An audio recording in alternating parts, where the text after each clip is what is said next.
Super power America और चीन भी जहां टेक गए घुटने, वहां गणतंत्र दिवस से ठीक पहले भारत ने गाड़ दिया अपना झंडा। भारत के सपोर्ट से झूम उठा तालिबान। टैरिफ वॉर और ग्लोबल मंदी में जब पूरी दुनिया रो रही थी, तब भारत ने रातों रात अफगानिस्तान भेज दी जीवन की संजीवनी।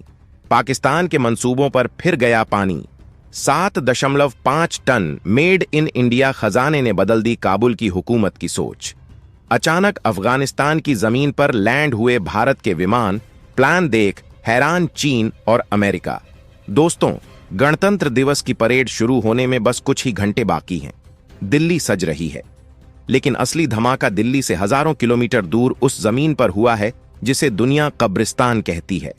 जब पूरी दुनिया की नजरें अमेरिका के राष्ट्रपति और उनके द्वारा लगाए गए भारी भरकम टैरिफ पर टिकी थीं, जब हर देश अपनी तिजोरी बंद करके बैठा था, तब भारत ने एक ऐसी बाजी चली है जिसने सन्नाटे को चीर कर रख दिया है। यह खबर किसी मिसाइल टेस्ट की नहीं है और न ही किसी सर्जिकल स्ट्राइक की। यह खबर है भारत के उस जिगरे की जिसके सामने बड़े बड़े सूरमा भी पानी भरते नजर आ रहे हैं। सोचिए, एक ऐसा देश जहां की सत्ता ने पूरी दुनिया से नाता तोड़ लिया है, जहां लोग दाने दाने को मोहताज हैं, वहां अगर कोई देश अपना विमान उतारने की हिम्मत करे तो उसे आप क्या कहेंगे? यह सिर्फ कूटनीति नहीं है, यह उससे भी ऊपर की चीज है। यह एक ऐसा मास्टर स्ट्रोक है जिसने बिना एक भी गोली चलाए काबुल के उन पठानों का दिल जीत लिया है जो अपनी आन बान के लिए जान देने और लेने से भी पीछे नहीं हटते।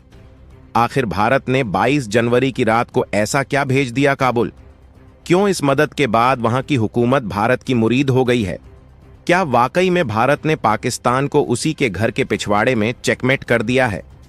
जब पूरी दुनिया अफगानिस्तान को अछूत मानकर बैठी है, तब भारत की यह दरियादिली क्या रंग लाएगी?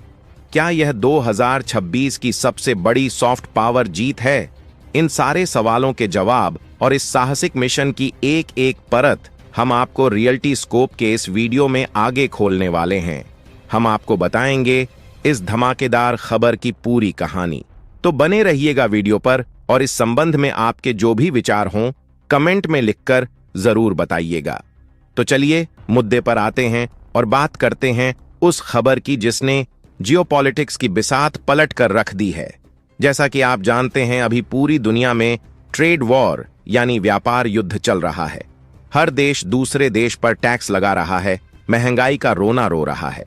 लेकिन भारत अपनी अलग ही धुन में है, वसुधैव कुटुंबकम की धुन में।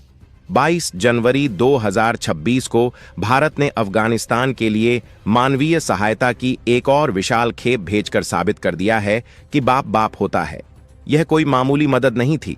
भारत ने काबुल के लिए पूरा का पूरा विमान भरकर 7.5 टन जीवन रक्षक कैंसर की दवाएं भेजी हैं। अब आप कहेंगे कि इसमें बड़ी बात क्या है? बड़ी बात यह है कि यह मदद उस वक्त भेजी गई है जब काबुल की हुकूमत के लिए दुनिया के ज्यादातर देशों ने अपने दरवाजे बंद कर रखे हैं। वहां के अस्पतालों में दवाइयां खत्म हो चुकी हैं, लोग तड़प रहे हैं। ऐसे में भारत ने किसी राजनीतिक फायदे को नहीं देखा, किसी पुराने झगड़े को याद नहीं किया। बस यह देखा कि वहां इंसानियत दम तोड़ रही है। इसे कहते हैं दमदार एंट्री। विदेश मंत्रालय के प्रवक्ता रणधीर जायसवाल ने जब सोशल मीडिया पर यह जानकारी दी तो पाकिस्तान के खेमे में मातम पसर गया। क्यों? क्योंकि पाकिस्तान जो खुद को अफगानिस्तान का सबसे बड़ा खैर ख्वाह बताता था, आज खुद भीख का कटोरा लिए खड़ा है और अपने दोस्त को एक एस्पिरिन की गोली तक नहीं दे पा रहा। और दूसरी तरफ भारत है जो बिना किसी दिखावे के टन के हिसाब से महंगी कैंसर की दवाएं मुफ्त में भेज रहा है। यह कदम इसीलिए भी ऐतिहासिक है क्योंकि काबुल की मौजूदा हुकूमत, जिसे दुनिया शक की निगाह से देखती है, वो भी भारत के इस कदम के आगे नतमस्तक है। सूत्रों की माने तो काबुल के गलियारों में अब सिर्फ हिंदुस्तान की तारीफ हो रही है। वहां के लोग कह रहे हैं कि जब हमारे अपने और पड़ोसी यानी पाकिस्तान ने हमें मरने के लिए छोड़ दिया, तब हिंदुस्तान ने हमारा हाथ थामा। यह भारत की वो सॉफ्ट पावर है जो किसी परमाणु बम से भी ज्यादा असरदार है। हमने वहां के लोगों के दिलों में एक ऐसी जगह बना ली है जिसे अब कोई चीन या पाकिस्तान अपनी अरबों की फंडिंग से भी नहीं खरीद सकता। भारत ने साफ संदेश दिया है, हुकूमतें बदलती रहती हैं, लेकिन रिश्तों की डोर और इंसानियत का धर्म कभी नहीं बदलता। अब जरा इस मदद की गहराई को समझते हैं। 7.5 टन कैंसर की दवाएं, ये कोई छोटी मोटी बात नहीं है। कैंसर की दवाएं दुनिया की सबसे महंगी दवाओं में से एक होती है। अफगानिस्तान की स्वास्थ्य व्यवस्था पूरी तरह चरमरा चुकी है।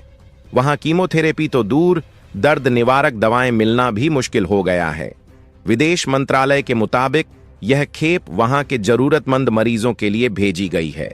सोचिए उस अफगानी मां के बारे में जिसका बेटा अस्पताल में जिंदगी और मौत से जूझ रहा है और अचानक उसे पता चलता है कि भारत से एक जहाज आया है जिसमें उसके बेटे की जिंदगी बचाने वाली दवा है।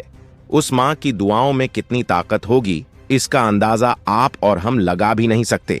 रणधीर जायसवाल ने साफ साफ कहा कि भारत जरूरत के समय अपने साझेदार देशों की मदद के लिए प्रतिबद्ध है और अफगानिस्तान के मित्रवत लोगों का समर्थन लगातार जारी रहेगा। यहां मित्रवत लोग शब्द पर गौर कीजिए। भारत सरकार बहुत चालाकी से और बहुत सधे हुए तरीके से यह बता रही है कि हमारा रिश्ता वहां की जनता से है, वहां के आम लोगों से है। यह 7.5 टन का पार्सल सिर्फ दवा नहीं है, यह भारत का भरोसा है जो हर पैकेट में पैक होकर वहां पहुंचा है। यह मदद इसलिए भी भेजी गई क्योंकि अफगानिस्तान में स्वास्थ्य सेवाओं पर दबाव बहुत ज्यादा बढ़ गया था। अंतर्राष्ट्रीय संस्थाएं वहां से जा चुकी हैं, फंड्स फ्रीज हैं। ऐसे में भारत ने हनुमान बनकर संजीवनी बूटी पहुंचाई है। आपको याद होगा, भारत पहले भी गेहूं भेज चुका है जब वहां लोग भूख से मर रहे थे। अब दवाएं भेजकर हम उनके जख्मों पर मरहम लगा रहे हैं। ये वही भारत है जिसे दुनिया फार्मेसी ऑफ द वर्ल्ड कहती है।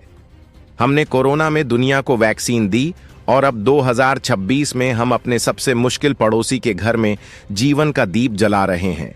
यह है असली राष्ट्रवाद जो सिर्फ सीमाओं पर नहीं बल्कि इंसानियत के मैदान में भी जीतना जानता है। लेकिन दोस्तों, यह मदद अचानक से आसमान से नहीं टपकी। इसके पीछे भारत की एक बहुत गहरी और सुलझी हुई रणनीति काम कर रही है। दिसंबर 2025 में, यानी पिछले ही महीने, एक बहुत ही अहम बैठक हुई थी जिसकी चर्चा मीडिया में ज्यादा नहीं हुई, लेकिन उसका असर अब दिख रहा है। अफगानिस्तान के सार्वजनिक स्वास्थ्य मंत्री, जिनका नाम मौलवी नूर जलाल जलाली है, वो भारत के आयुष मंत्रालय के राज्य मंत्री प्रतापराव जाधव के साथ एक टेबल पर बैठे थे। जी हां, एक तरफ काबुल के वो लोग जो अपनी कट्टरता के लिए जाने जाते हैं और दूसरी तरफ भारत के मंत्री। ये बैठक विश्व स्वास्थ्य संगठन WHO के दूसरे ग्लोबल समिट के दौरान हुई थी। इस बैठक में क्या खिचड़ी पकी? इसमें बात हुई थी ट्रेडिशनल मेडिसिन्स यानी पारंपरिक चिकित्सा पर, आयुर्वेद, यूनानी और होम्योपैथी।